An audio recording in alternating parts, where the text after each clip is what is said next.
반갑습니다. 대중문화탐구의 이병철입니다. 오늘의 다큐 주인공은 국민가수 가왕 조용필 씨입니다. 오늘은 조용필 씨의 3집 앨범에 대한 이야기를 해볼까 하는데요. 3집은 1981년 7월에 나온 앨범으로 2집 이후에 대략 7개월 만에 나온 앨범입니다.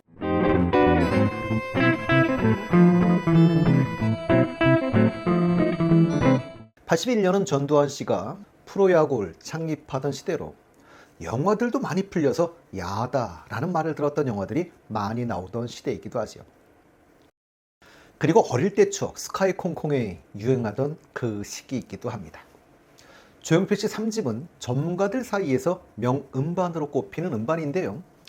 1, 2집은 일부만 직접 작곡했지만 3집부터는 자작곡이 좀 많아지게 됩니다.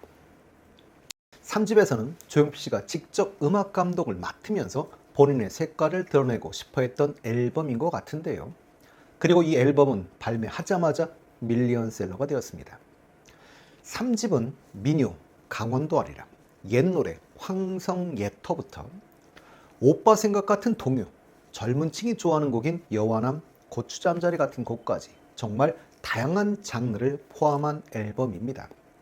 정말 전 계층을 아우른 앨범이기도 하지요.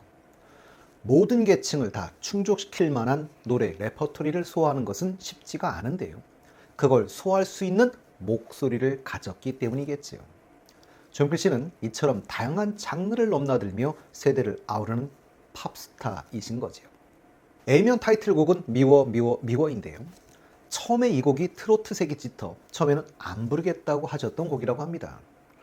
조용필 씨는 기존과 색깔을 바꿔 자신의 새로운 앨범 욕심을 낸 3집이다 보니 더 그랬을 것 같습니다.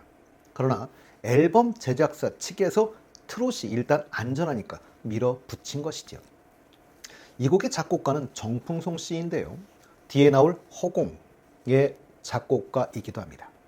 정풍송 씨는 워낙 유명한 곡이 많지요. 한혜진 씨의 갈색 추억, 그리고 원래는 남희 씨 노래였으나 채윤아 씨가 리메이크했던 그래서 유명해진 미움인지 크림인지 이런 곡들을 작곡하신 분인데요. 이 곡의 시작은 트로트에 꺾임이 있는 곡입니다. 그러나 고음 부분에서는 락처럼 샤우팅이 있으면서 실제로는 부르기가 쉽지 않은 곡이지요. 트로트를 좋아하시는 분들에게 인기가 많았던 곡이기도 합니다. 다음 곡은 일편단심 민들레야인데요. 이 노래의 작사가는 그 당시 72세 이주연 할머니였었습니다. 그리고 작곡은 당연히 조용필 씨가 한 곡이지요. 이주연님은 유복한 지방 태생이셨지요. 아버지가 의사셨고 남편은 동아일본을 다니셨다고 하니까요. 한국전쟁 당시 납북된 남편을 평생 그리며 아이들을 키우고 평생 모은 돈을 남편이 일했던 동아일보에 장학금으로 기부도 하셨습니다. 이런 삶을 직접 글로 담아낸 자사전 일편단심 민들레야를 본 조용필 씨는 할머니를 찾아가 노래를 만들고 싶다고 허락을 구했고 할머니가 흔쾌히 허락하면서 직접 가사를 써주셔서 이 가사에 조용필 씨가 곡을 붙인 곡입니다. 이주연 할머니는 사실은 1983년에 조영남 씨의 꽃구름 속에도 작사를 하기도 하셨습니다. 근데 이 곡을 커버한 분들은 되게 많은데요. 사실 이 곡에 커버한 사람 중에 지금 가장 유명한 분은 아마 임영웅 씨가 아닐까 싶습니다. 임영웅 씨가 미스터 트롯에서 일편단심 민들레야를 멋지게 커버하면서 다시 화제가 된 곡이기도 하죠. 조용필 씨는 민요의 대중화에 깊은 관심을 가지고 계셨는데요. 이 앨범을 통해 강원도 아리랑이 더 큰 인기를 얻는 계기가 되기도 했었습니다. 이 곡과 직접적인 관련을 갖고 있지는 않은데요. 2005년 평양 공연에서 조용필 씨가 마지막으로 부른 노래는 홀로 아리랑이었습니다. 특이하게도 조용필 씨 공연이 기획될 당시에는 예정에 없던 곡이었다고 하지요. 북한 측의 요청으로 불렀다고 이야기하는데요. 마지막 가사가 손잡고 가보자 같이 가보자로 끝나는데요. 이건 남북 통일의 염원을 담고 있는 그런 곡이지요. 정말 좋은 곡입니다. 2018년 평창 동계올림픽에서 북측 삼지연 관현악단이 마지막으로 연주한 곡이기도 합니다. 이 부분은 사실 제가 조용필 씨 공연편에서 따로 한번 다시 소개를 드리도록 하겠습니다. 그리고 이 앨범 들어있는 니미어는 리드 온 미의 번안 곡이죠. 원곡은 재즈 블루스풍의 그런 곡인데요. 조용필 씨는 72년 첫 앨범에 이 곡을 집어넣었습니다. 참 좋은 곡이기도 하지만 조용필 씨에겐 특별한 곡이기도 한 곡이지요. 이 곡의 탄생 비화는 조용필 씨가 가왕되기 이전 이야기에서 이미 제가 한번 다룬 적이 있으니 확인해 주시면 좋을 것 같습니다. 다음은 황성예터인데요. 이 곡은 1928년 전수린 작곡 왕평 작사의 곡으로 이에리스 씨가 불렀던 그런 노래입니다. 그런 이 곡을 조용필 씨가 리메이크한 곡이지요. 그러다 보니 세대에 따라선 조용필 씨의 노래인 줄 아는 분들도 종종 만납니다. 이 곡은 야인시대 OST로도 사용이 된 곡이고요. 박정희 대통령이 좋아했던 곡이기도 하다고 하는데요. 박정희 대통령을 모티브로 했던 영화 남산의 부장들에서는 박정희 대통령이 이 노래를 부르기도 합니다. 다음은 오빠 생각인데요. 오빠 생각은 1925년 당시 12살의 소녀였던 최순애 씨가 잡지 어린이에 투고하여 발표한 동시, 이 동시에 작곡가 박태준 씨 선율을 붙여 만든 동요인데요. 대단하십니다. 이 시대에, 이 앨범에 동요를 실을 생각을 하셨으니 말입니다. 다음 곡은 여와남인데요. 이 곡은 다이나믹한 곡 전개가 나타나는 곡입니다. 독창, 재창, 듀오로 이어지는 독특한 구성에 단조와 장조로 이어지는 극적인 전개도 상당히 인상 깊은 곡입니다. 뿐만 아니라 20초가 넘는 도입부 기타 연주와 후반의 디스코 부분도 신선한 곡입니다. 다음 곡은 물망초인데요. 1981년 노주현, 정윤희, 이미숙 씨, 그 시대로 대단한 배우들이시지요. 이분들이 출연했던 드라마 물망초의 주제가이기도 합니다.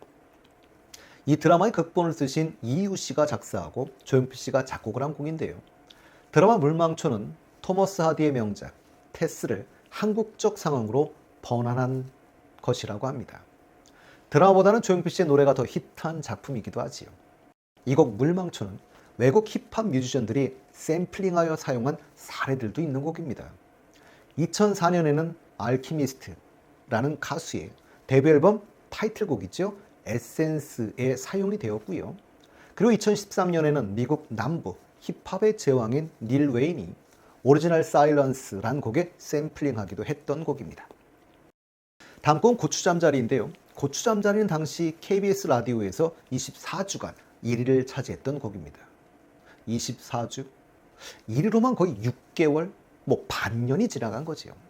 결국 조용필의 독주를 막기 위해 KBS 가요 톱10은 연속 1위 가능 횟수를 제한하게 됩니다. 지금까지도 사랑받는 세대 불문 국민 애창곡이기도 한데요. 개성 있는 가사말에 멜로디를 붙이는 조용필 씨만의 프로듀싱이 돋보이는 곡입니다.